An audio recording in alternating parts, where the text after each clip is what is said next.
So, folks, we have to talk about political violence. Obviously, this has been in the news lately, and we got to talk about this. You know, we live in a world where there are violent attacks all the time now. There are, the rhetoric from the president is getting increasingly hostile. He's deploying troops across the country for literally no reason that anyone can really tell. There's not riots in the streets. There's not, violence breaking out around their ICE facilities. And like he's trying to say like, oh, Antifa super terrorists are doing all of this, and it's just not factually backed up in any possible plausible way. And so that kind of leaves the Trump administration and conservatives writ large with a bit of a problem. How do you continue the panic and hysteria over leftist political violence when it kind of seems like the Charlie Kirk's killer isn't politically a leftist Antifa super soldier? And also, you kind of have to contend with the fact that the vast majority of extremist violence perpetrated here in America is done by the far right. So how do you keep up this feverish fear-mongering? Well, thankfully, a story broke just the other day about one 17-year-old Caden Spite reportedly shot and abducted while wearing a MAGA hat by multiple Hispanic men in Florida. So, this is, I guess, the new thing. Except, oh wait, weird. He's totally fine. He's totally fine. Wasn't abducted for being a conservative. It was initially reported that Caden could have been seen last night in a light-colored van with 4 unknown Hispanic men. However, at 11:45 a.m. on Friday, the Marion County Sheriff's Office said this information was inaccurate, as they now believed Caden could have fled the scene on a bicycle. Then in an update shared around 1:30 p.m., the office confirmed that he was found in Williston, about 30 minutes north of where his car was abandoned. And he's fine. So I guess we can't fearmonger about that one. Darn. They had to backtrack on that story, which was very inconvenient for their attempt to run with this story like crazy. Because immediately after this story popped up and started doing the circuits on like conservative media like The Blaze, of course, various far-right individuals started calling for violence against left-leaning folks, liberals, etc. A lot of this fear-mongering fuels, of course, this executive memorandum that got published the other day, countering domestic terrorism and organized political violence. Which, to kind of differentiate a political memoranda from an executive order. A political memoranda is basically just like an op-ed in a newspaper. It doesn't carry the same force as an executive order. It doesn't go through the same rigor as executive orders. It doesn't have the same precedent as executive orders. And, also, it's what allows the president in this executive order to talk about Antifa. So let's see here. The common recurrent motivations and indicia uniting this pattern of violent and terroristic activities under the umbrella of self-described anti-fascism, these movements portray foundational American principles, e.g. support for law enforcement and border control, as fascist, to justify and encourage acts of violent revolution. This anti-fascist lie has become the organizing rallying cry used by domestic terrorists to wage a violent assault against democratic institutions, constitutional rights, and fundamental American liberties. Common threads animating this violent conduct include anti-Americanism, anti-capitalism, and anti-Christianity, support for the overthrow of the United States government, extremism on migration, race and gender, and hostility towards those who hold traditional American views on family, religion, and morality. described in the order of September 22nd, 2025, designating Antifa as a domestic terrorist organization. The groups and entities that perpetuate this extremism have created a movement that embraces and elevates violence to achieve policy outcomes, including justifying additional assassinations.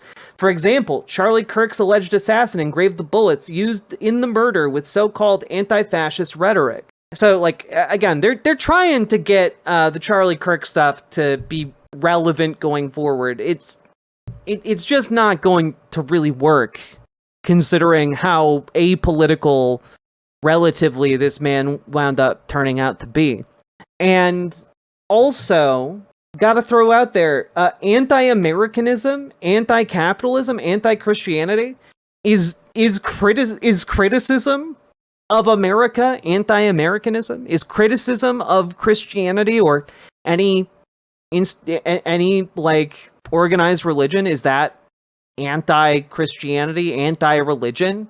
Is criticizing capitalism for its shortcomings anti-capitalism? If so, like, then we're talking about most people in the country are Antifa. Anyone dissatisfied with America, anyone dissatisfied with Christianity, anyone dissatisfied with how capitalism functions, I guess you're all Antifa now. So, I guess kind of what I'm getting at here is that while this is a very scary executive memoranda, and this is definitely going to lead to further persecution. And I think Ken Klippenstein does a good job talking about it here. Trump NSPM 7 labels common beliefs as terrorism indicators. I think that this is a good article. People should read it. But I also want to throw out there that, like, essentially what this means is that there is going to be more investigations done, a redirection of like FBI resources into looking at spaces like this one, spaces like where we have up till now been free to criticize the U.S. government. I'm going to continue to do so because my mama didn't raise a bitch, and so I just want y'all to know what is happening. They are going to do more investigations. They are going to try to make spurious claims about different individuals in these spaces like this, advocating for violence. Y'all got to get better at, like, not doing the edgy jokes, but do not by any means stop criticizing or chill your political views in order to conform with this administration. What you gotta do is you gotta speak louder. You gotta speak with more of your chest. Because these people, they want you to shut the fuck up. The entire premise of trying to move, investigative resources away from things like, sex trafficking, for example. I wonder why Donald Trump, the guy who's preventing the Epstein files from being released, I wonder why he'd want more resources taken away from sex trafficking cases. Anyway, they're taking resources away from other actual things that could be investigated, and putting it onto, like, trans people or content creators that are critical of the state. And it's pretty wild. It is baseless, and we cannot let that silence us, especially given the fact that this violence is coming from predominantly conservative circles. We can't really get away, when we're talking about political violence, from the fact that the majority of political violence, and we know this because our government actually commissioned an investigation into this consistently for years, and found that far-right domestic terrorism is the number one threat when it comes to terrorism in the United States. That's the number one thing we have to deal with. Trump's administration deleted that study, by the way, because it was inconvenient to their lines of propaganda. Now you might say, "Oh, but Jack, we're not. Conservatives aren't violent. What are you talking about?" I want to direct your guys' attention to this particular article from 2 weeks ago. 2 Ohio LGBTQ+ elected officials targeted online after Charlie Kirk's death. This is from the Buckeye Flame, a local outlet. the two office holders experienced online harassment and a death threat leading to an FBI arrest. Two Ohio LGBTQ elected officials were targeted by the far right for their comments after the September 10th shooting death of Charlie Kirk, founder of the conservative college organization Turning Point USA.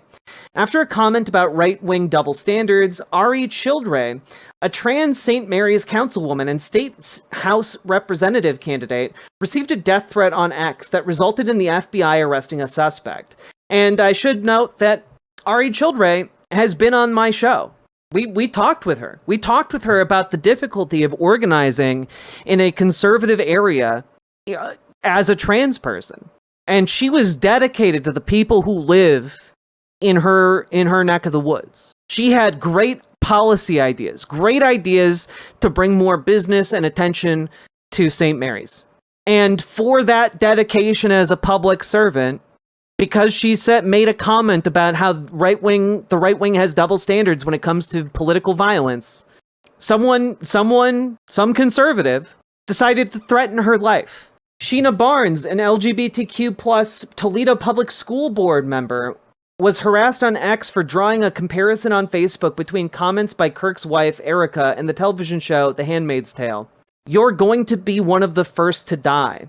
Childre posted on X on September 11th, pointing out the hypocrisy of the right wing calling for civil war while demanding Democrats to tone down the rhetoric. She did not celebrate Kirk's death or mention him by name. Quote, "Look who's condemning violence and look who's stoking it," she said. "That tells you everything about where we are in history." 2 minutes after posting, an account called @ifunny_patriot replied, "You're going to be one of the first to die. I'll be seeing you soon." Initially, Childre said she thought nothing of the threat, but her campaign team members told her to report the account to the FBI anyway. Quote, "As I clicked over to the person's profile and just kind of looked, that's when it was obvious that this person was having some sort of moment, because there was an amazing amount of very bad comments that they were making, threatening what could only be called mass murder," Childre said. Later that day, an FBI agent in Toledo called her and informed her that the agency was taking the post seriously. 2 days later, she was told the agents in New Mexico had arrested a 19-year-old who told agents he was a neo-Nazi and wanted to start a civil war. You know, I just... all of the hand-wringing about, like, violence and threats and rhetoric and, like, the people who come into chats, the people who are on X, the people who are posting shit like this are fucking Nazis, man. That, like, not like abstract Nazis, not like, oh, their policies look kind of like Nazi policies. No, they're like actually self-described neo-Nazis. And their self-described goal is creating violence and war in this country. And they make these comments with impunity because they just don't think there will ever be any kind of, like, accounting for it. There's no sense of responsibility for their words. They go online, and the things that they are too cowardly to say in person, they say online.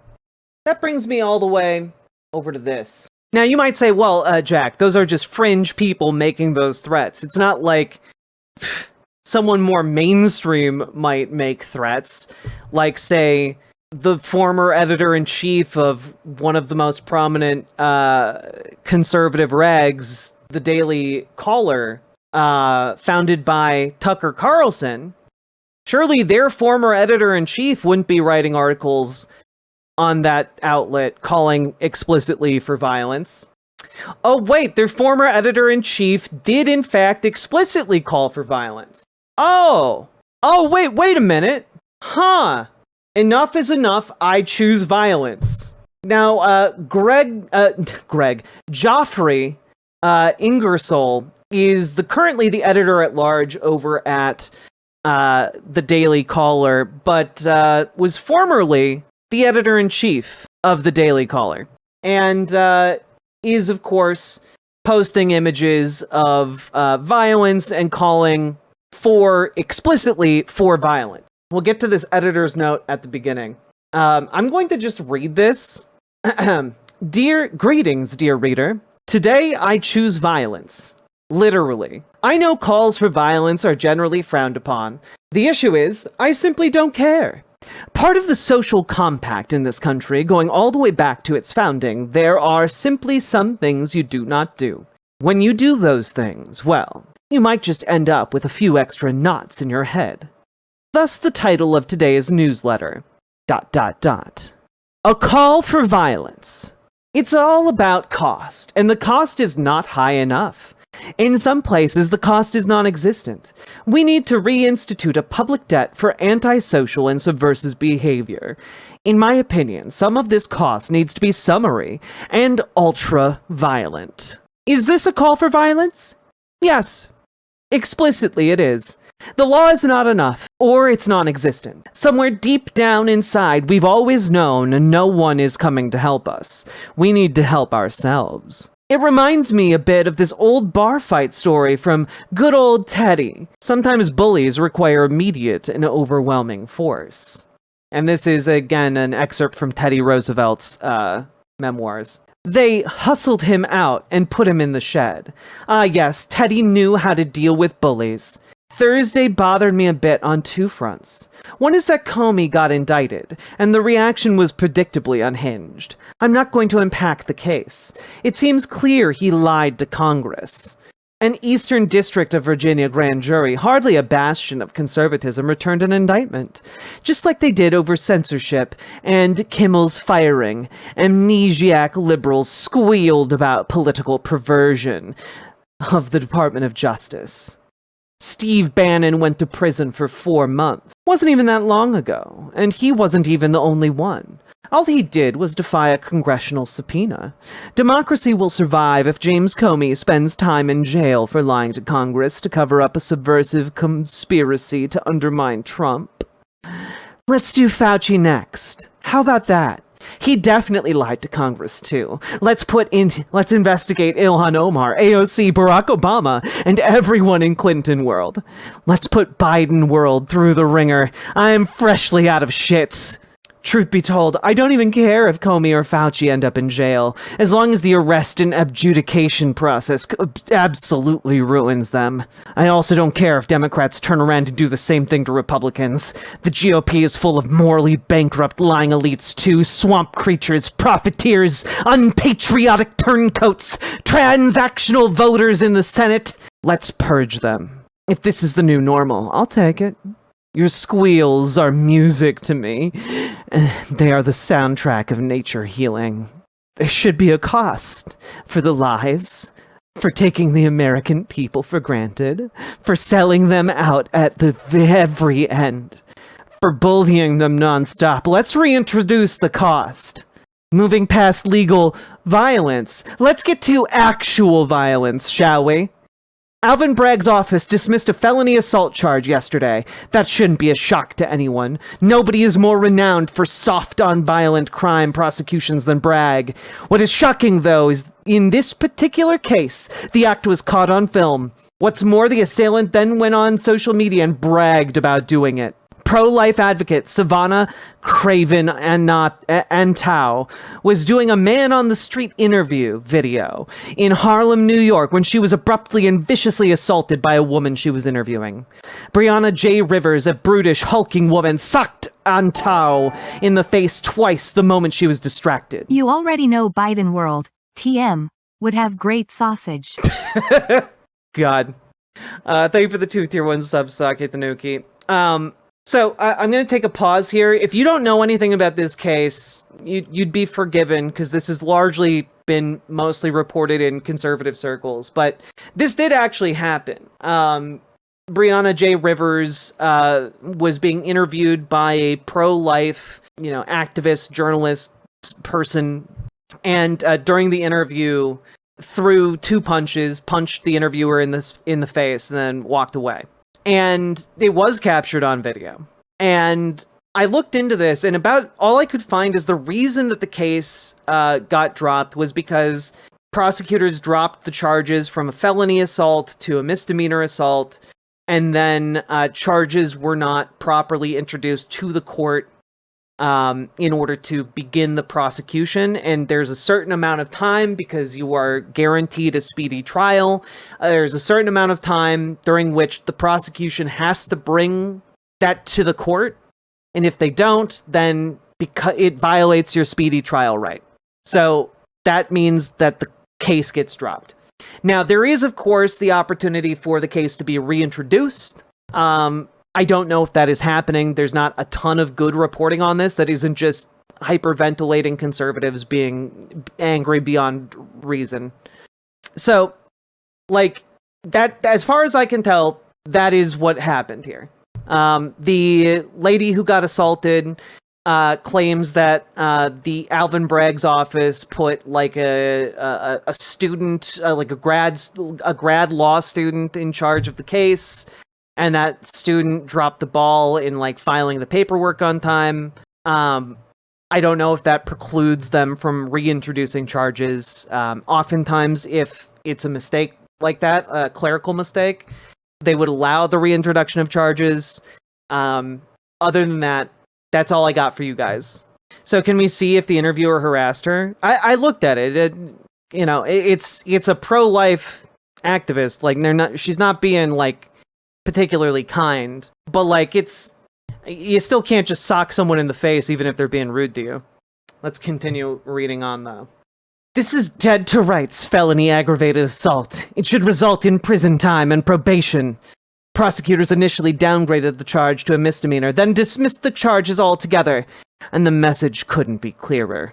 The message is clear. In liberal jurisdictions, it's open season on assaulting conservatives. How do we fix this? In corrupt legal scenarios, where the judges, prosecutors, and even police are all part of a rigged system, what do? Choose violence.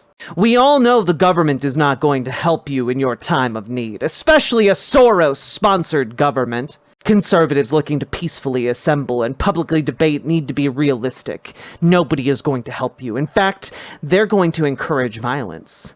They're going to excuse, justify, and encourage it.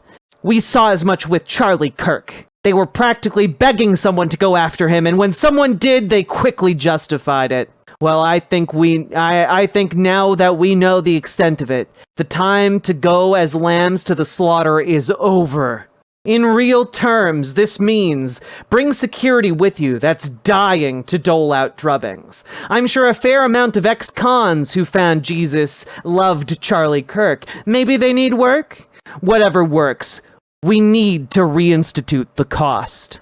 So some activist takes the sign next to your table at a public debate, like what happened here, she gets instantly clotheslined. I don't care if police are present, do it anyway. In fact, be wildly disproportionate.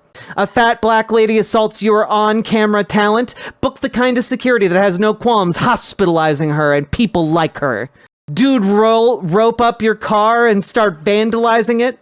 Bros dismounting with cudgels will fix that real quick. Turn it into an instant brawl. Break bones.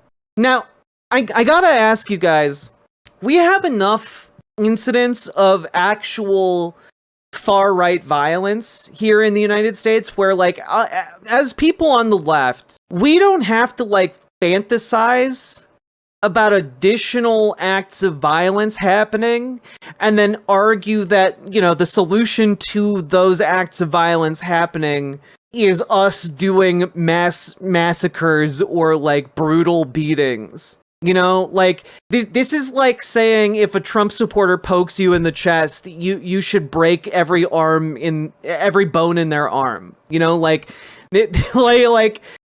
don't do that. This is like you sat down and you imagined scenarios to be angry about and how much you would like and find it cathartic to do and invoke violence against people. This is like when a child goes, "Oh yeah, if 5 guys come to try and arrest me or abduct me, I'm gonna use my karate moves. Hiya, hiya, hiya, hiya, hiya, hiya, hiya," and take them all out like that. Did you like my moves? And it's like, okay, but you wouldn't actually be able to do that. You're imagining this because it suits you in this moment to take that power trip and have that fantasy, you know? And like, that's what's happening here, except that this is being put out to an audience of people who are all dangerously disconnected from reality and think that we are on the brink of civil war, and they do need to, like, you know, kid up and like take violence to the streets with them. This is what the author sounds like. This is what the author sounds like. TikTok cringe. These days. I've had enough of this. This punishment stuff is going to stop. You're not gonna tell me what I'm gonna do and not do? I am now the alpha. Bro. Not how this works. Forgive me, Führer Trump, for I must go all out. The alpha takes priority over the teacher. The alpha takes priority over everything. Do you not know how that works? The teacher is telling the alpha to sit in his seat right now. And the alpha doesn't have to listen to orders from its lower. Well, you don't have to listen, but the consequences that follow are going to still apply to the alpha. The alpha doesn't take punishment. Let's see how well that works out for you, okay?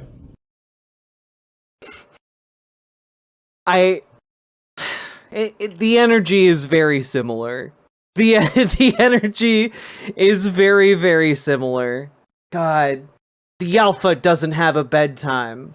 I just like we don't pay teachers enough, man. We do not pay teachers anywhere near fucking enough.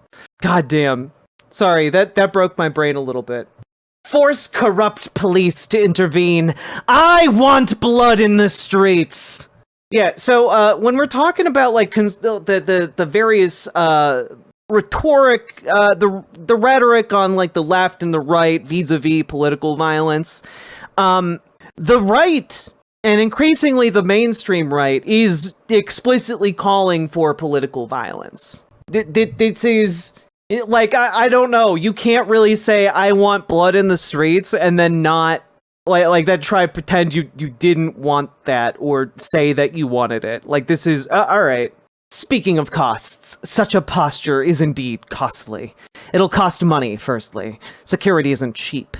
It'd likely cost about $1,000 a day for just 2 guys.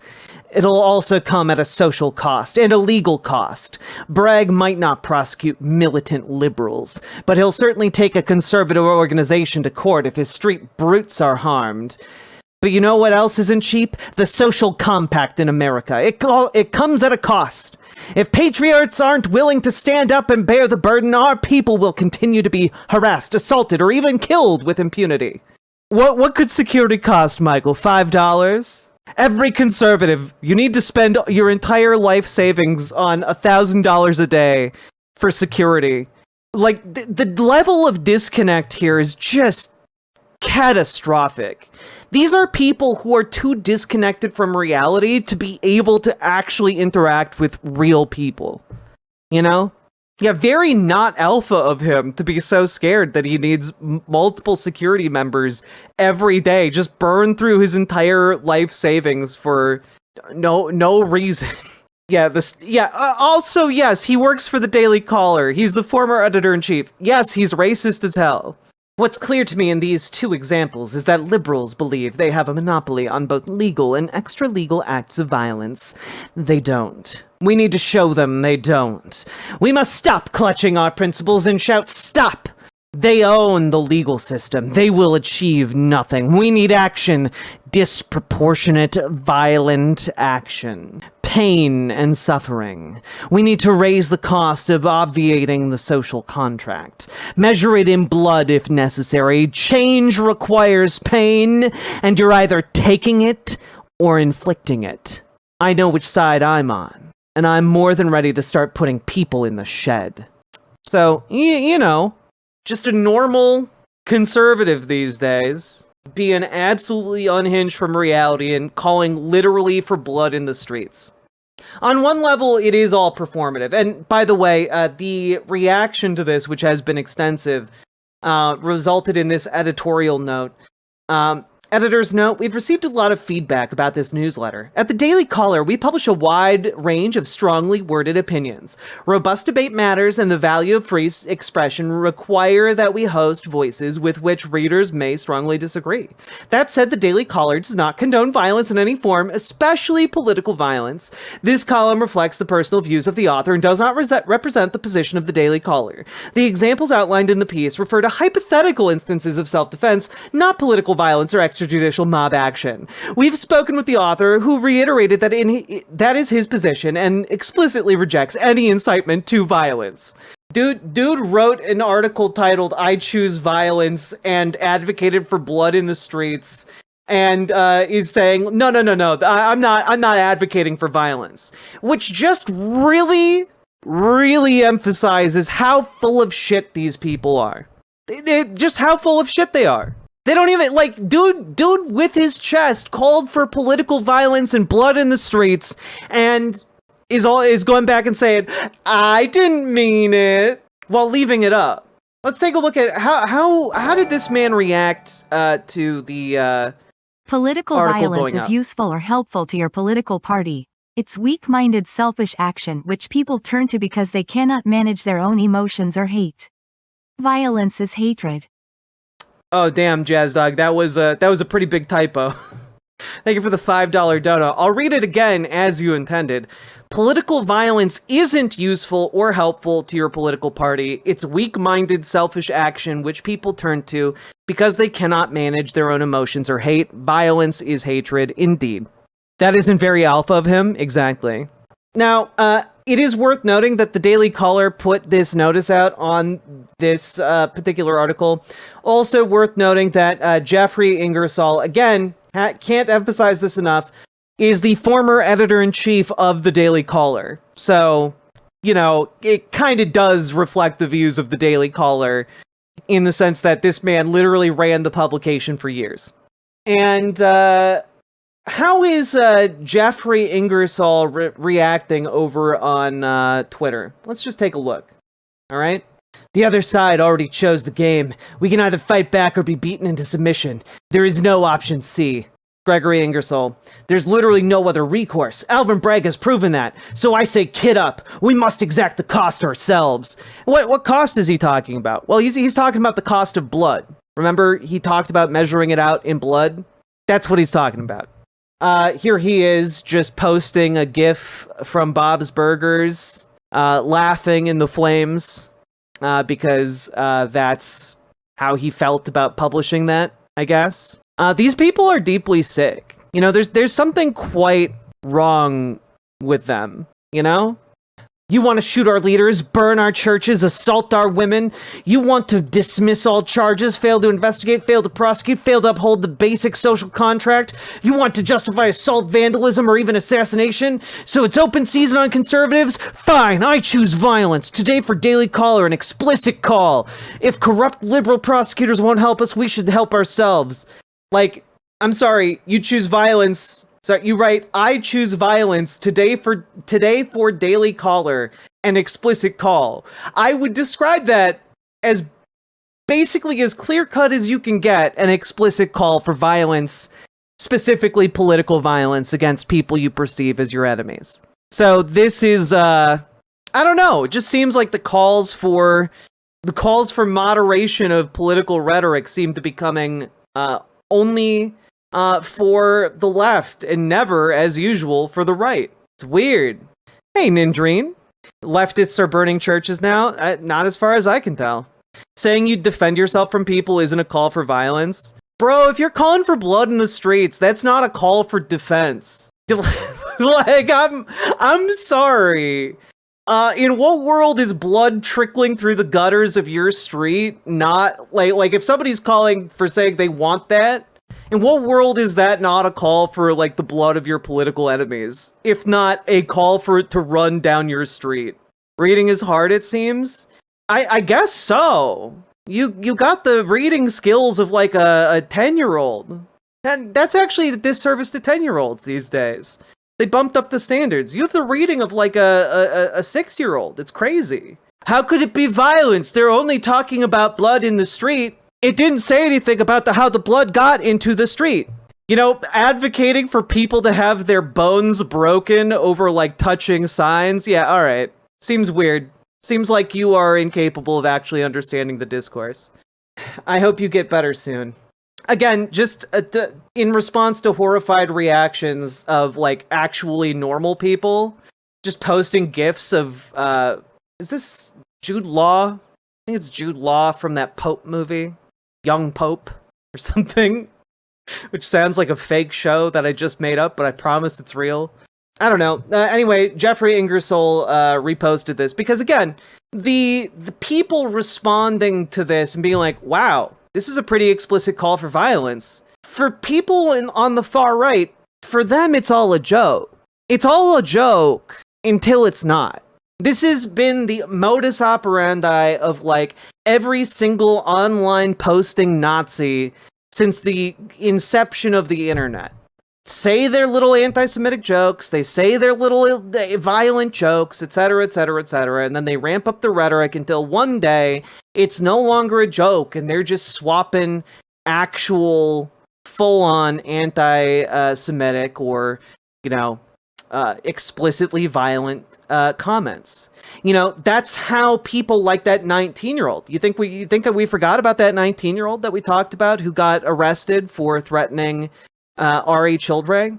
That's how 19-year-olds like him get radicalized these days. Because they go into edgy online communities where there are hateful, bigoted adults who encourage them to become anti-Semitic by cloaking it in humor. Oh, it's just no. We don't actually hate Jewish people. It's just jokes. Oh no, we're not actually Nazis. It's just jokes. It's just really funny. Like try it, man. It's super edgy to just like throw a Heil Hitler salute.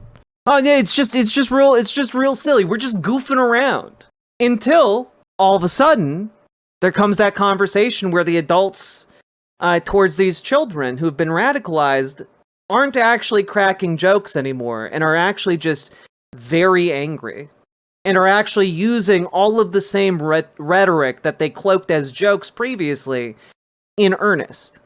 It's not funny, it's saying you're a Nazi. No, you don't understand the point. The point is, like, teenage boys especially gravitate towards edgy humor, right? And, edgy humor is humor that dabbles in the offensive. And so a lot of kids get drawn into these online communities where they make a lot of what seems like edgy humor. And those kids don't understand that humor is meant sincerely. And so then they get groomed in these communities to just continually accept and reinforce that behavior until to them it is as normal as breathing. You have to be educated to become hateful. It's not something that arises naturally. You have to be, like, submerged in that kind of culture. And this is how a lot of Nazis recruit. This is why you have to be careful about, like, Minecraft content or what have you, or, like, Roblox content or Fortnite content. And it's because some of those content creators are deliberately trying to recruit for far-right neo-Nazi movements. They LARP as, like, normal content creators and then start slipping in, their Nazi talking points. They started as something that seems like a joke. And kids who don't have the context can sometimes get sucked in by that. And so we're seeing a similar thing happen here, where this man posted an explicit call to violence. And then it now is trying to backtrack and claim, oh, no, I wasn't calling for explicit violence. I was calling for defensive violence. Except you have to understand that, like, in the context of what conservatives actually think about the world, that defense applies to basically anything. Any kind of, like, wokeness that they might encounter in their life, they feel entitled to physically and viscerally defend themselves from it. Okay, just saying it without absurd, making it a joke, it's just not a joke. Since when were the Nazis cool? Damn. You don't understand what I'm talking about, Marocat. You are not picking up the point, okay? You aren't understanding the point or the communication that I'm attempting to describe here. We don't have to understand this. He called for disproportionate reactions pretty clearly. Yeah, now he's attempting to obfuscate by saying, oh, it's a joke. Oh, I was just, it's justified because I'm calling for defensive violence. It's all a joke to these people until it's not. Until suddenly it becomes real. Until suddenly they become angry about something. Because that's how these kinds of extremist communities work online. They joke about things racistly anti-Semitically, bigotedly. They joke about it, they joke about it, they joke about it. They become used to that style of thinking, and then they get angry. And those jokes are no longer jokes, they are just codified facts in the pathways and corridors of their brain. God, I'm really trying here, guys, and I understand that some of you guys don't find, like, edgy jokes funny. I'm not saying that you have to find it funny. I'm saying that the way it is presented to children is as a joke. The way it is used to manipulate children is that the bigotry is presented as a joke. And there is most of you know this if you've lived through your, like, teenage years, but, like, a lot of teenagers dabble with what is or is not socially acceptable. They play around with it because they're figuring out who they are. And that sometimes means they dabble in things that aren't actually that funny and are actually bigotry, because they're trying to figure out what the hell the world is. And during that time, they are extraordinarily vulnerable to people like Andrew Tate, to people like neo-Nazis, to people like Stefan Molyneux, to people like Steven Crowder. So, like, when we're talking about this, like, that's what I mean. And I don't want you guys walking away having that misunderstanding. And when we talk about, like, political violence, right, the political violence is being normalized by the conservative movement. And this is one thing that I brought up in a conversation a couple days ago, and I'm going to bring it up again. But the right seems only capable of interacting and recognizing political violence when it is violence done from one person, one individual, to another individual. They do not seem capable of recognizing political violence when it is systematized political violence, when it is the state enacting that violence upon people, right?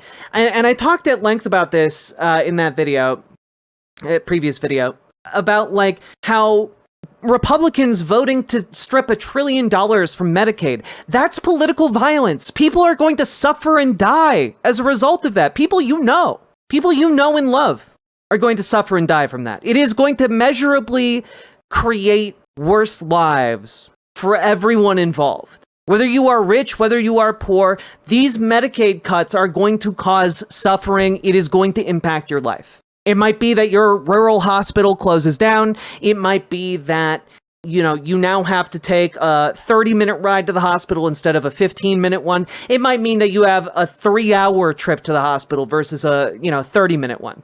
People are going to die because this is going to shut down your access to actually having your life saved. People are going to have worse complications from not being able to get to the hospital on time. And that's just talking about one small aspect of closed rural hospitals as a result of these cuts. And there are so many other reactions that are going to come across from this, right?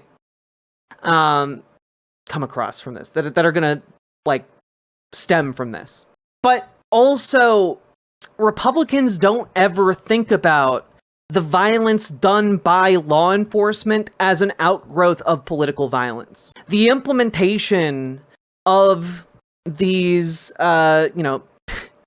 masked ICE goons detaining people across the country, abducting people off the streets, torturing them in these facilities, that is also political violence. And things like the video I'm about to play for you guys are able to clearly demonstrate that systematized political violence in a way that even people who are wired to not see or register political violence are able to understand. Okay? Now, I'm about to play for you guys a clip of a woman at 26 Federal Plaza. The right can't understand anything on a systematic level. Everything is individualistic. Only individuals can be racist, violent, not systems, government. It's a consequence of a culture of selfishness. Yeah, I mean, in a way, yeah, Lily loves stuff, and thank you for the $5 dono. But that's why videos like this one cut through all of that bullshit, because it consolidates the systemic abuse into a one-on-one violent interaction. Now, what is happening here is that this woman's partner has been detained by ICE. So she is distraught because her partner was just taken away from her and she doesn't know what to do with herself. Here is how this officer responds.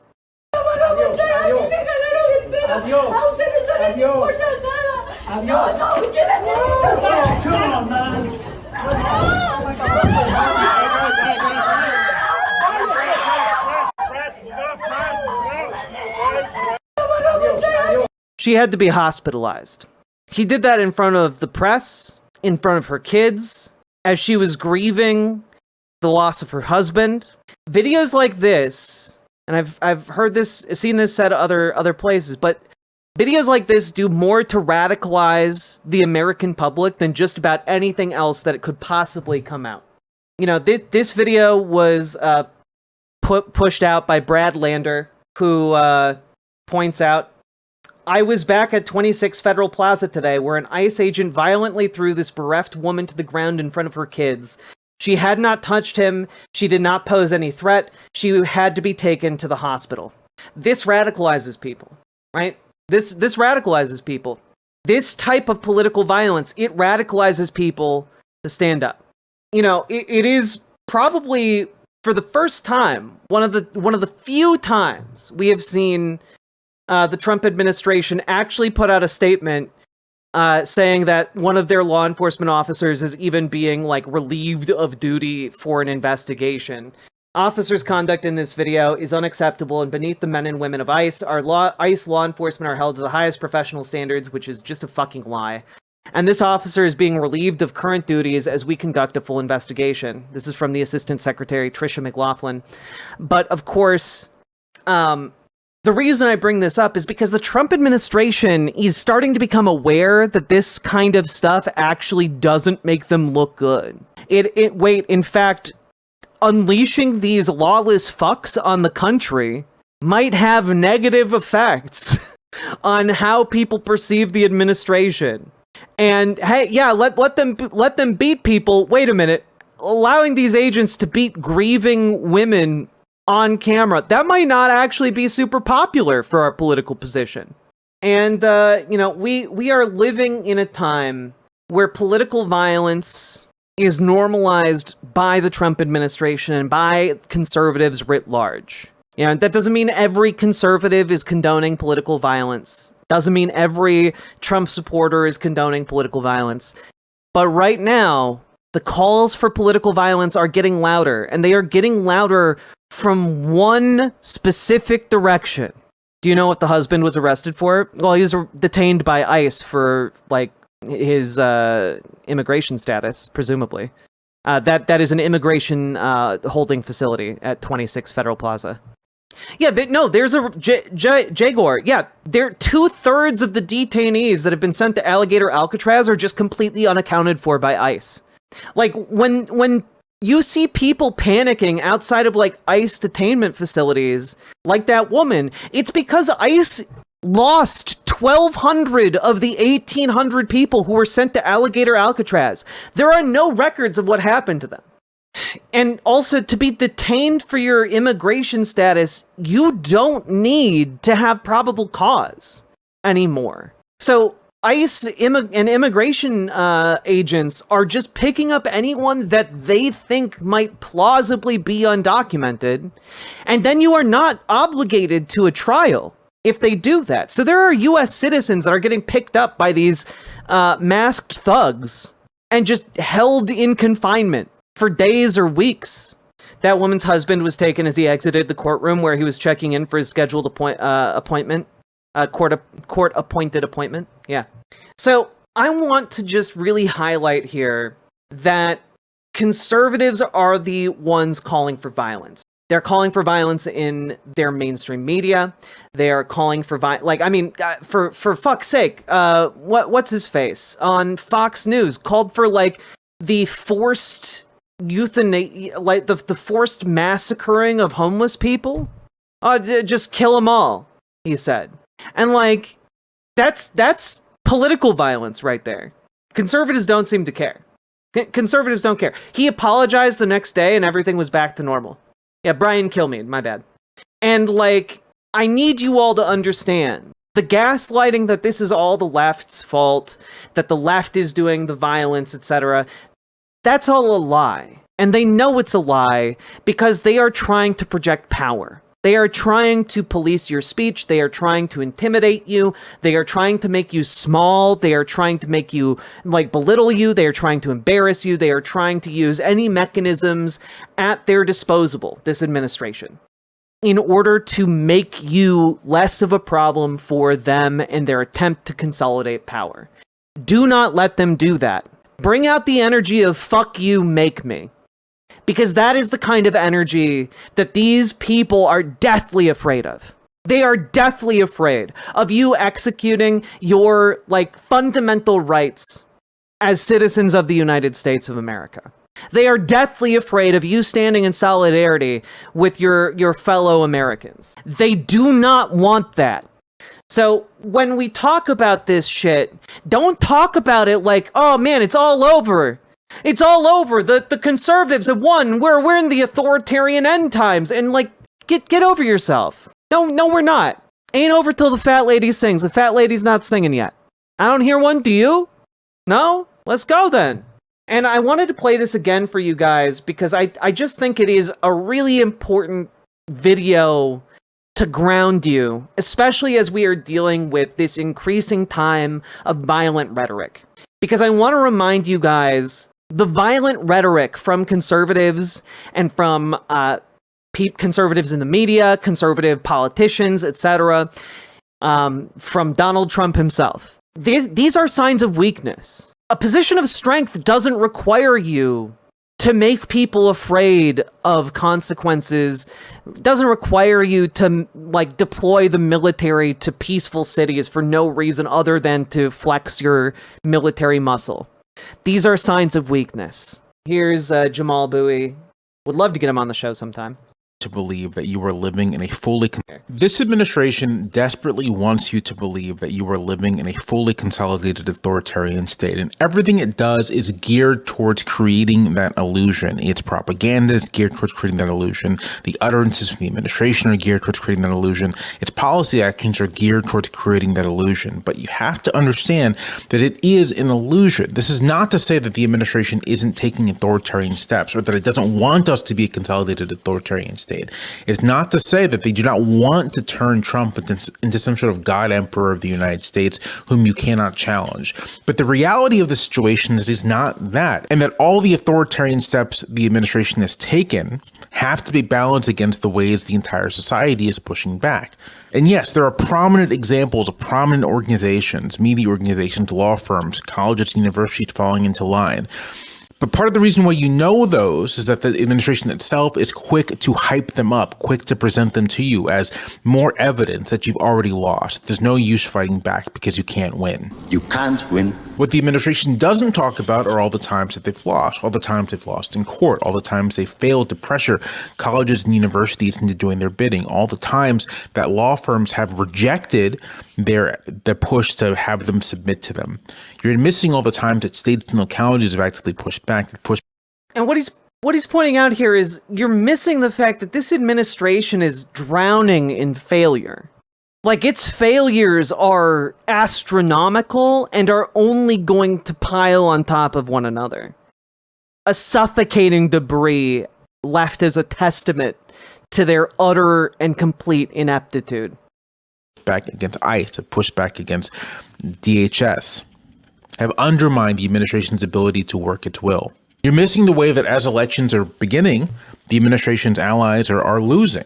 You're missing the way the administration itself is deeply unpopular. It seems to know it's deeply unpopular, hence the effort to try to get its allies to gerrymander its maps as much as possible. Authoritarianism is a spectrum. We're on the path to some kind of authoritarian state, but we're not really there yet. There's still quite a ways to go. The administration knows this, which is why it wants to create this illusion that, again, its victory is a fait accompli. And so with its visual propaganda and its rhetoric, it's trying to create a hyper-reality in which it's already won, and the only thing you have to do is submit. It creates this real-life AI slop, this simulacrum of an authoritarian state, in hopes that it can make that simulacrum a real thing. But it's not real. Not yet. And I'm making this video just to remind you of that. that you can still freely dissent in this country. You can still freely political organize against the administration. You can still freely join with tens of millions of your fellow Americans to say that we don't want this. When you look at the collapse of authoritarian regimes in recent memory, what you see is exactly that: civil society standing up and saying no. And so stand up and say no. And a really good opportunity to do that would be October 18th. That is coming up, folks. As we know, October 18th is the No Kings 2 Electric Boogaloo, the No Kings, No Thrones, No Crowns shindig that is happening all across the country. You can register for it right now over on nokings.org. I do recommend you do so because, folks, we need more people to show up. Grab your friends, grab your family, grab your coworkers, grab your dogs, grab your kids, grab your cats. Get out there. This map is filling in more and more every day because more and more communities are getting organized. And you can help get your community organized. You know, get out there, organize with the Tesla takedown protests, with your anti big tech protests. Get out there with your local library or your homeless shelter or whatever orgs in your area are functioning and able to get together actual people in your community. Okay? Show up October 18th, make it a badge of pride. And also, I'm going to encourage you, because part of this organizing effort is more than just turning out for one day. Because we need people who are going to be able to turn out more than just one time. Join your local Dems, join your local DSA. You know, if you can't join your other local political groups for one reason or another, whatever, I understand. But join your local Dems and join your local DSA. I guarantee you got at least one of those somewhere. If you need help figuring that out, join our Discord, !Discord, and shoot a message to Dragonfly if you want to join your local Dems. Shoot a message to Gamergy if you want to join your local DSA. Do the things, folks. And I hope to see you all out there on October 18th. It is very, very important. And with that, organize, folks. It's the best tool we got. And it is what will ultimately save the day. So, if you haven't started organizing yet, the best time to start is now. Get out there, folks. Riverboat deck is going to town. All the viewers gather round. Twitch and YouTube and swishy streams. All that content is bursting the seams. Politics, gaming, and plenty more. Your sense of fashion you'll adore. So grab your stuff